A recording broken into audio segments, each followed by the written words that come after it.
my payment of $2,000. Okay, it is the same. Now let me now define E sub K as the equity payment in period K.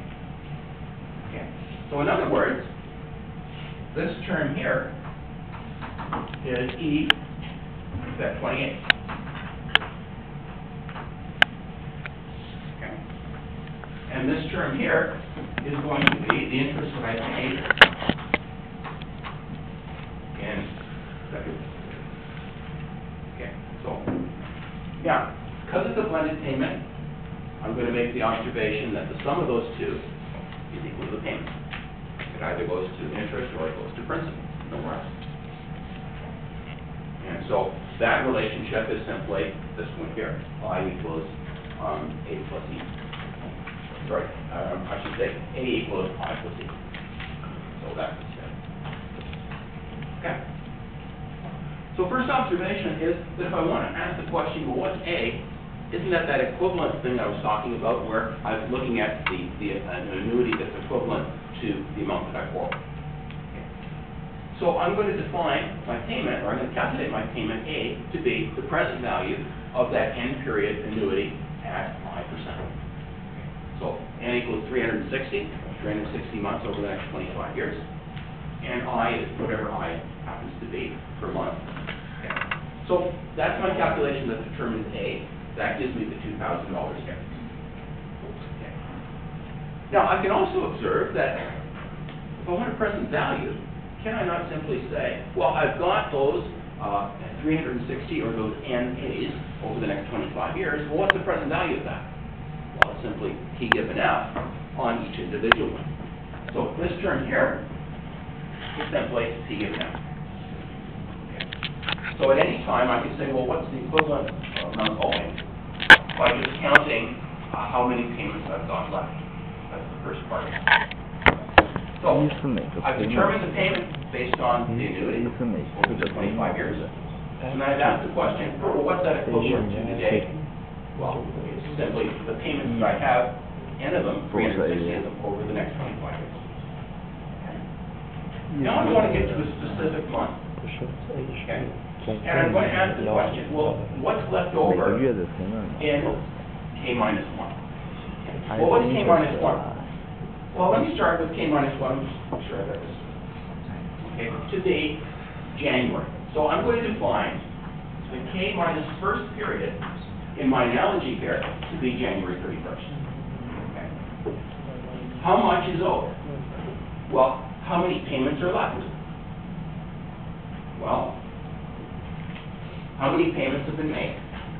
Well, K minus 1, right? So having made that payment in January 31st, how many are left? Well, if that's the K minus first period, and I need N in total, N minus K plus 1 payments are left. What's the value of that? Well, it's the present value, using this formula here, of N minus K plus 1 payments. That's the equivalent amount that's equal to, at this interest rate, the remaining payments.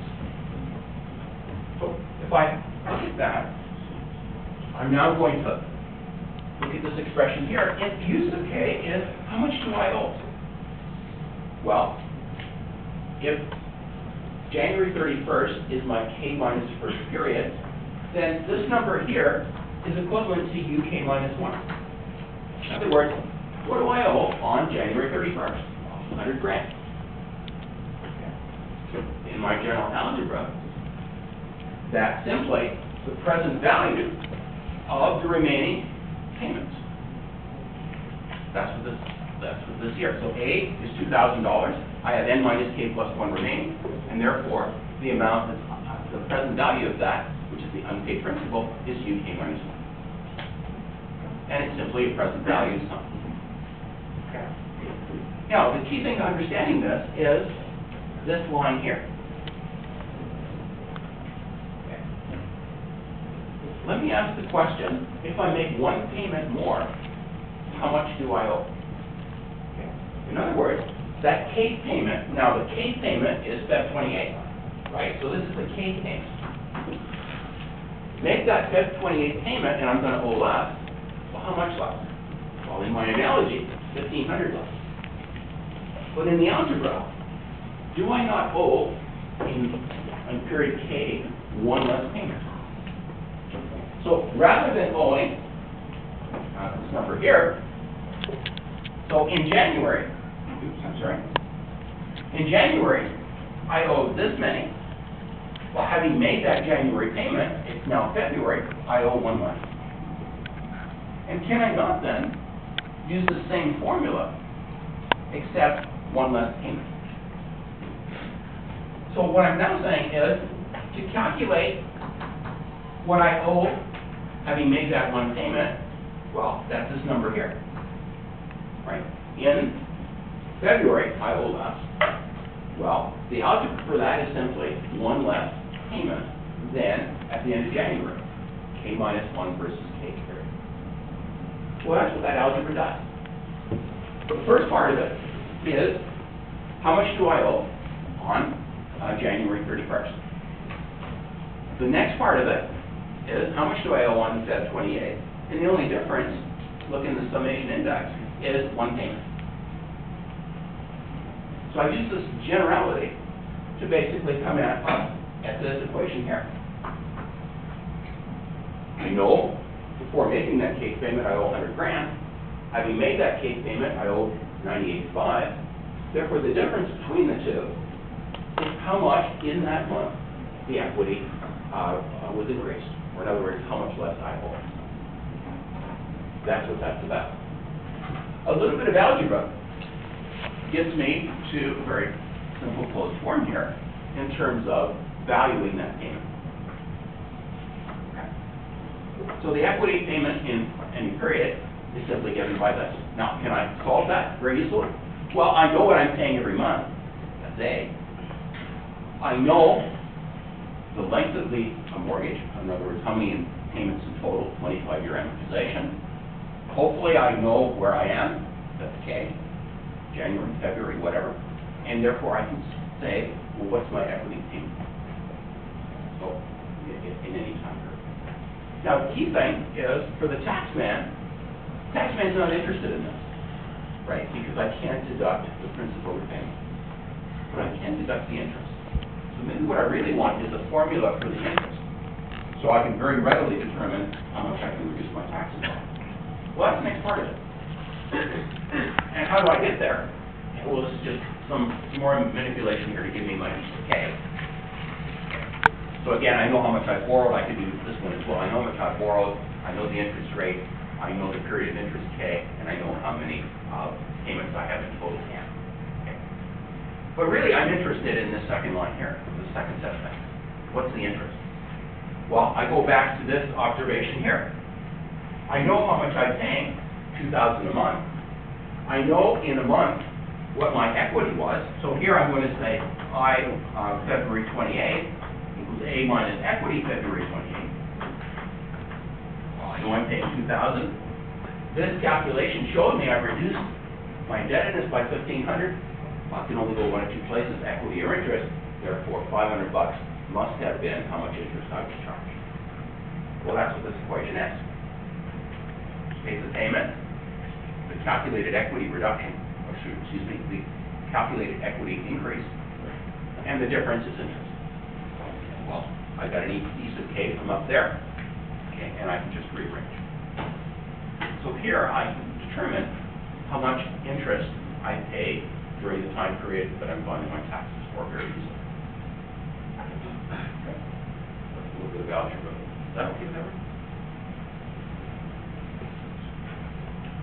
Just more than that. Okay. I want to talk about really banks, and these are just calculations. Hopefully, I don't have to belabor them. Want to now first show you what I'll call one of the facts of life. First fact of life in engineering economics. Buy a house, $200,000. I need a down payment. Bank will not lend me 100% of the actual purchase price. We'll talk about why a little later. Therefore, I've got to come up with $25,000 worth of cash to make this thing happen. And that's a fair bit of money for many folks. And there I go to the bank manager and say, I need $175,000 to basically buy this house. Okay. what's my payment? Well, 25-year amortization, so it's going to take me 25 years to pay this off, and the bank manager is going to give me a 5-year term at 7%. So each month I'm paying 7% divided by 12 is my monthly interest. So first thing is, what's my monthly payment? Well, that's the annuity based on borrowing $175,000. Okay, so I think I said 360 before, but 25 times 12 is 300. Okay, so 300 months. So 300 payments, assuming over the 25 years that I renew at 7%, I'm going to get my house fully mine if I pay $1,236 a month. Okay. But the key thing is, for the first 5 years, I'm guaranteed 7% interest, so I have to pay $1,236 no matter what happens. Interest rates go up, interest rates go down, doesn't matter. It's a fixed term. Okay. So $1,236. Now, key thing, and this is where it sort of gets discouraging, is think about now having made 60 payments and you're 5 years out. How much money have you put in, and how much have you really paid down of your loan? Well, let's look at E60. In other words, 5 times 12, so the last payment you make under this term. Well, we've got the formulas from the previous slide, and it suggests that the 60th payment of your $1,236, only $300 is reducing your indebtedness. The lion's share, $930, goes to interest. So when you get into a mortgage situation like this, for the first 5 to 10 years, you are virtually paying interest, and not reducing your indebtedness very much. Not until you get into your 3rd and 4th terms, your 5th terms, that you actually start reducing your indebtedness. So the first thing to observe is that early on, you're paying mostly interest. Okay. So is that okay? Okay. Now, let's have a look at what's owed. So think about now, 5 years from now, you make your 60th payment, and of course, the mortgage is over. So you now have to go back to the bank, and the bank's going to want what's unpaid. Well, what's unpaid? Remember, we said it's the present value of the remaining payments. So at the end of 5 years, there are 300 minus 60 payments left, 240. That's 4 years worth of payments. So you still owe the bank $159,000. So what do you do? Well, if you've won the lottery, you give them $159,000 and you're done. If you haven't won the lottery, you have to borrow $159,000 for a second term. At whatever interest rates prevail at that time. Okay. Now let's talk a little bit about where you actually stand financially. Well, how much has the homeowner put into this mortgage for the first 5 years? Well, 60 payments at $1,237. $74,000. How much has the mortgage gone down? Well, at the beginning they owed $175. Now they owe $159, so only $15,000. So of the $74,000, almost $60,000 was interest. You really don't own an awful lot more of the house after 5 years. What's the total equity in the house? Well, just assume for the time being the price hasn't changed. Well, isn't it the $25,000 that they put in as a down payment, and this increase of $15,000? So of that $225,000 house, whatever they bought, the equity is $40,000. Okay. Are there any questions about the calculations? Pretty straightforward. Okay. Well, this doesn't look very good, in that we're spending most of our money just on interest, and we're not increasing our equity in the house. So why do folks buy houses? Well, they got to live somewhere, right? And so you have to do an analysis against renting versus buying. But just want to show you why folks think that housing is such a good deal. And so let's first of all consider the situation. Okay. So the house value, or house purchase price, is $200,000. The down payment In other words, the cash they come up with is going to be 25,000 or 12.5% of purchase price. So they put a 12.5% down payment down, and they borrowed 175. Okay. Now, how much cash did they put in? Let's add up the cash. Okay, from the overhead, I don't have up anymore, $74,000. Right? That's simply 60 payments times the 1,300 or whatever it was. Plus they put in their down payment. So these are their payments. And this is their down payment. Okay. So they put a total of $99,000 into the house. Okay. And how much of the house do they own? Well, from the overhead, they own basically 41,000.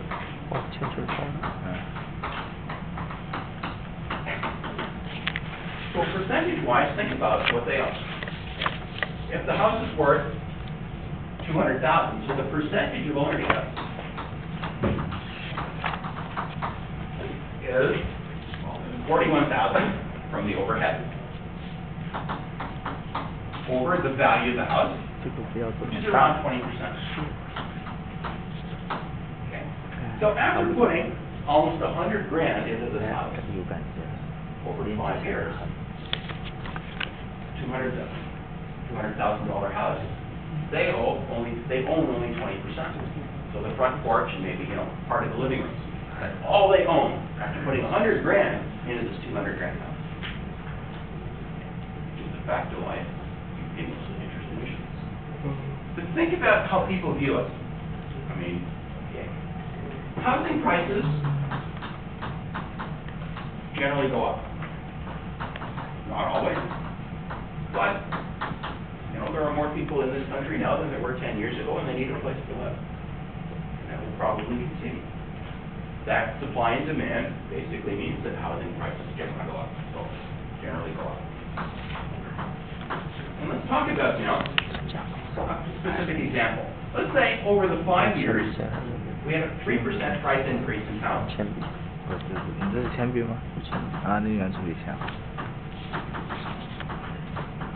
Nice thing about borrowed money is that you're paying it back in terms of what you borrowed it at. When we see with inflation, they're not inflating the payments, right? You're paying it back in 5-year-old money. But the house price go up. So think about now the future value of the house in the year 5. Okay. Well, if it's worth $200,000 when they bought it, can I not use F given P 3%, 5 to have a compound growth rate of 3% in the cost of the house, the price of the house? Okay. Well, this factor here is 1.03 to the fifth. So the actual value of the house after 5 years is $231,855. Okay. So think about really, what do they own right now? They don't own a house that's worth $200,000. They own a house that's worth $231,000. All of that increase of value goes to them as the homeowner. So what's the percentage ownership, really? Well, the percentage ownership, is it not, they have a $231,000 house, right? They owe the bank from the overhead, at the end of year 5, $159,000. Right, it should be $232,000. Okay. So really, due to housing prices going up, they own 31% of the house. Okay. So this initial calculation didn't take into effect that housing prices generally go up. Because most people look at it from a long-term perspective, and they're looking at it from this point of view, that housing prices go up, therefore their equity in the house goes up automatically. But 159. That comes from the overhead, which is, so this is amount owing.